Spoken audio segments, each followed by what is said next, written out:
Hey, wait a minute, Brian. We read the headline, we read the title of this video. This has nothing to do with coffee. You're not reviewing something about coffee, or are you? Well, no, I'm not, but I have to talk about a very important concept for this important reason. Train games. You know I love them, but there are a ton of them out there, right? Tons and tons and tons of train games. And what differentiates them is something that is a little bit more subtle than you might notice. For instance, coffee. If you're not an avid coffee drinker, wow, I need to buy coffee. If you're not an avid coffee drinker, all three of these coffees here are going to taste exactly the same to you. None of them are going to be different. You've got Javalia, you've got Donut Shop Regular, and you've got some sort of French vanilla buttercream here.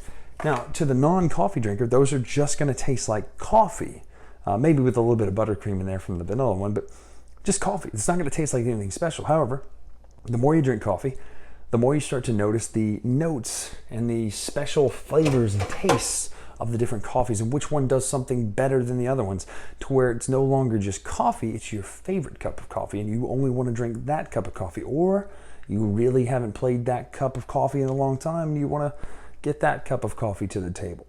And that's what I really want to talk about here with Railways of the World. Oh my gosh, you read the title, and of Nippon. These are fantastic concepts, but do they pan out when they hit the table? This is the question we ask ourselves. I'm Brian Drake for the latest retro. Let's dive in and find out.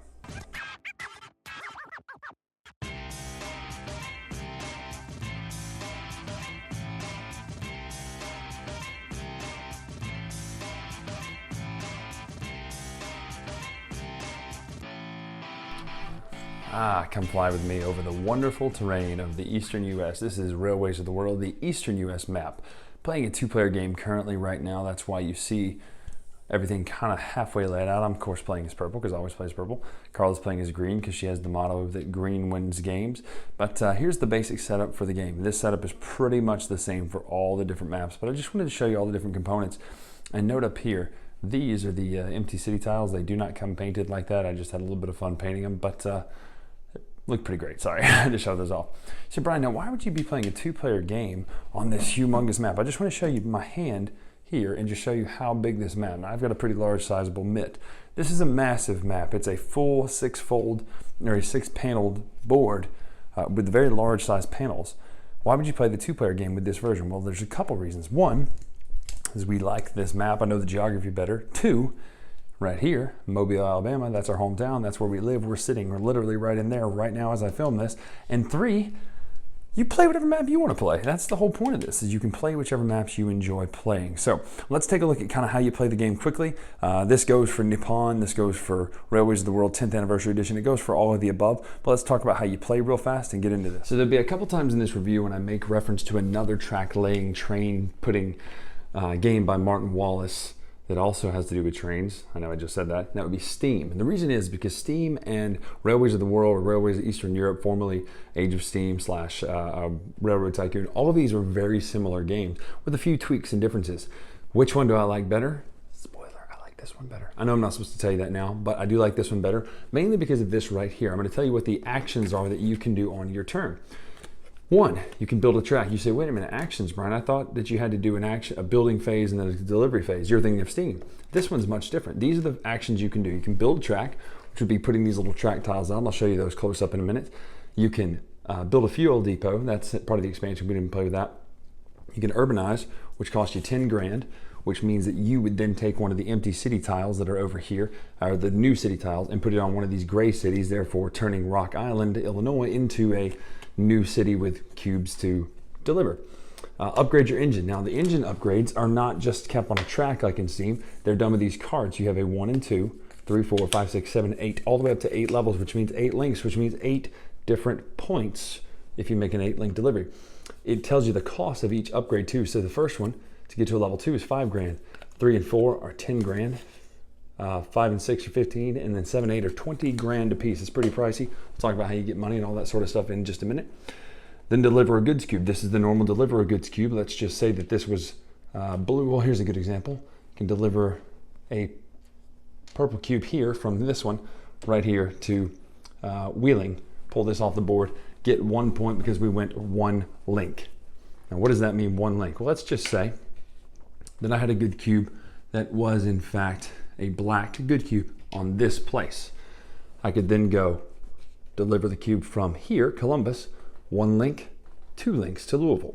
You would then get the points of that amount on the player board tracker over there for points.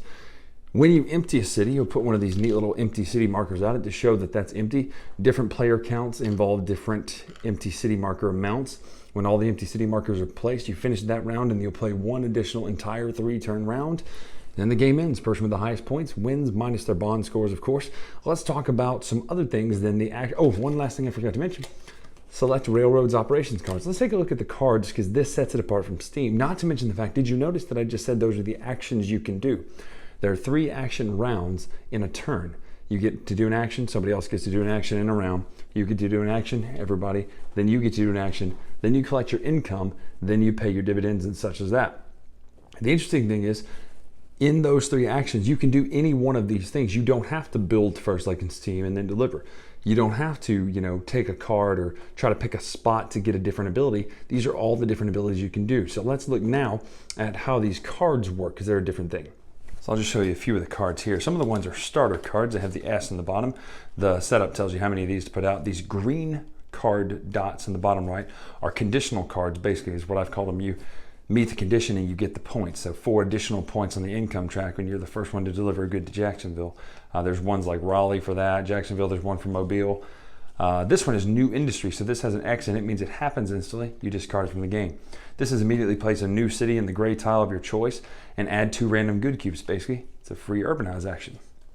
Next you have these hotels, which when you or anyone else delivers a good to one of these places, Charleston or Atlanta, you will take a point no matter who made it. So if you do it yourself, you get 2 points if it's a single link, and etc. It's X plus your link amount.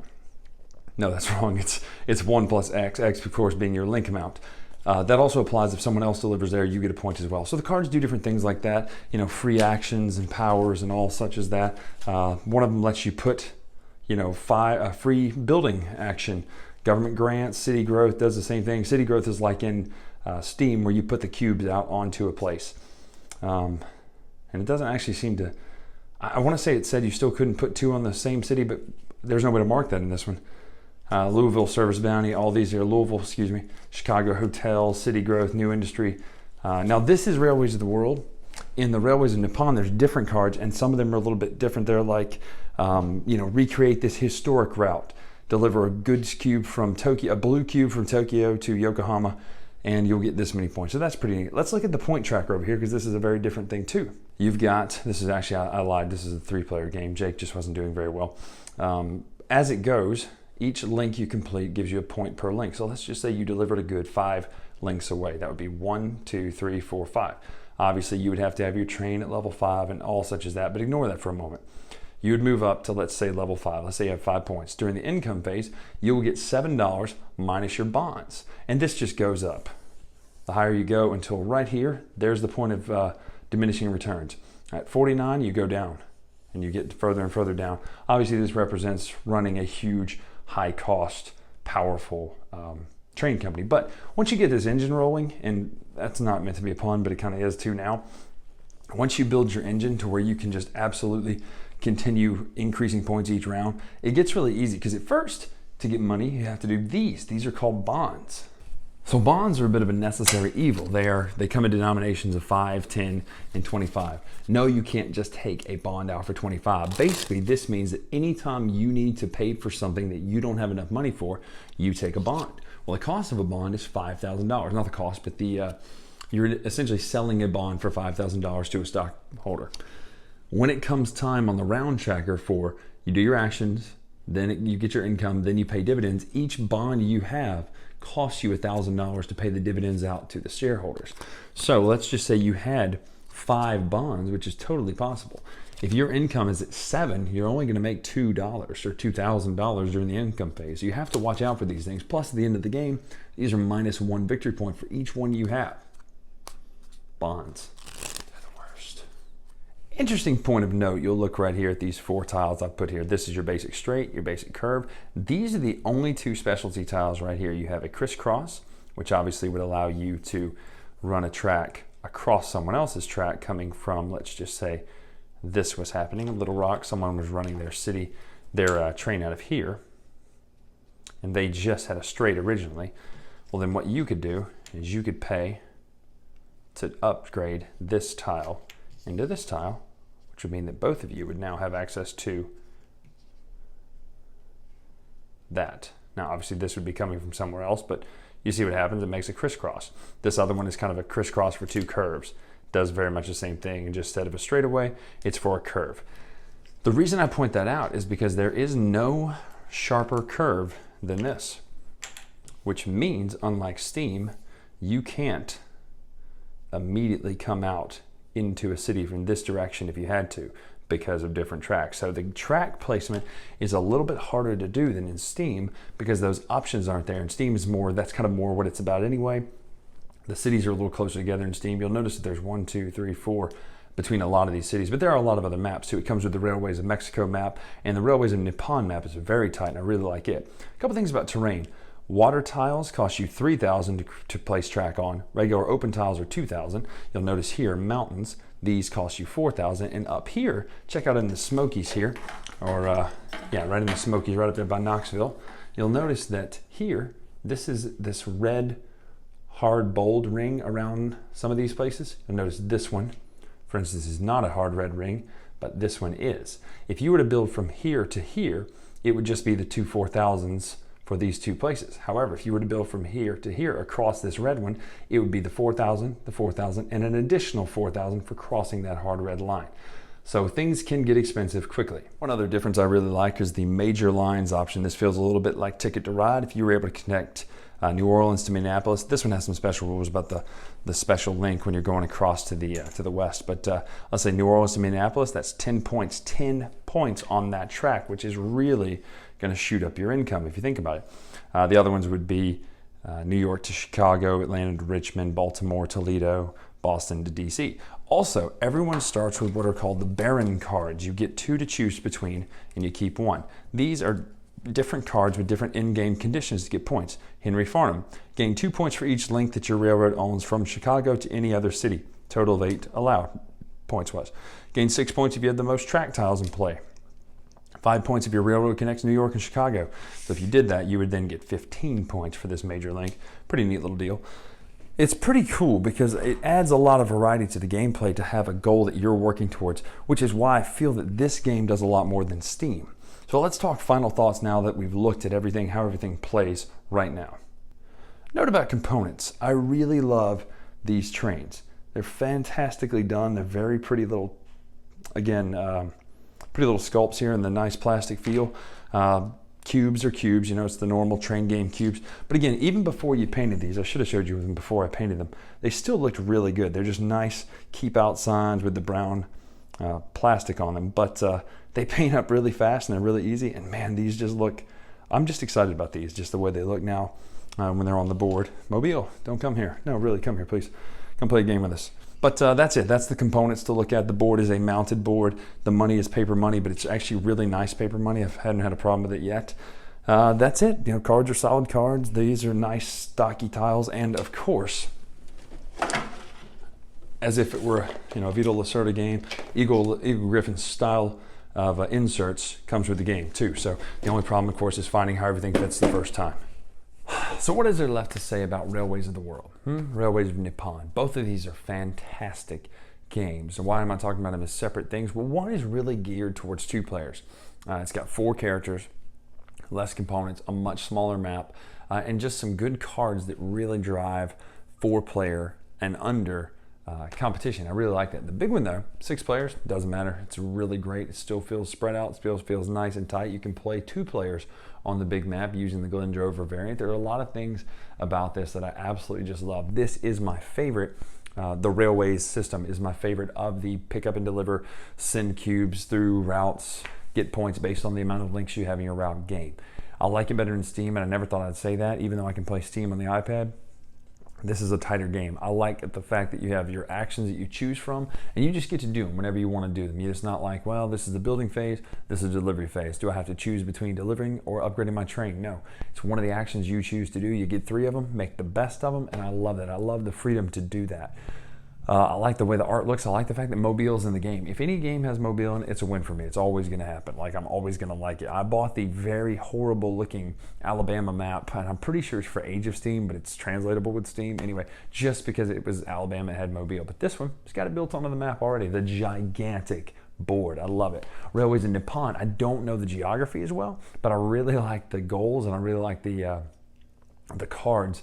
For if you're the first person to deliver a good or empty a certain city, you get extra bonus points for that. I really like the way Nippon played, and I didn't think I was going to like it as much, but I really like that small, tight map. Would I rather see it somewhere where I'm more familiar with the geography? Sure. Bryan, are you being ethnocentric? No, I just know the geography better. Bryan, you should learn the geography. I should, but okay, maybe there's an argument for that, right? But no, I just enjoy the geography of all of these games and learning all the different places. So I'd like to see smaller, tighter maps too of other places. I like Japan, but I'd like to see maybe a smaller, tighter map of, I don't know, maybe somewhere in the West, maybe just a small run of Texas, or even South America or somewhere like that. I don't know what the train situation was like. Egypt, you know, do something Agatha Christie style, or that'd be cool, you know, a Victorian era, Agatha Christie murder mystery sort of era, Orient Express, all that sort of stuff. It'd be kind of cool to see that place on a map somehow if you do that. You could even have Cthulhu on the Orient Express, like in, well, forget it, that's irrelevant. But anyway, loved this game. Fantastic, fantastic game. You need to go check this out. If it's available in your store, go get it. If you can get it online still through the Kickstarter and all that, go get it. This is the best of the train games like this. It really is. It does something special. It does something different. So that's Eagle Griffin's fantastic, Martin Wallace's fantastic Railways of the World, Railways of Nippon. Go check these out. Till then, I'm Bryan Drake here with the Dice Tower. We'll see you. Watching the Dice Tower videos. Find more great videos and reviews, as well as our top-rated audio podcast at Dicetower.com. You can also find other great shows at Dicetowernetwork.com. I'm Eric Summerer, and you've been watching the Dice Tower. The Dice Tower is sponsored by Cool Stuff Inc., where you can find great games for great prices. Cool stuff in stock. Check them out at CoolStuffInc.com.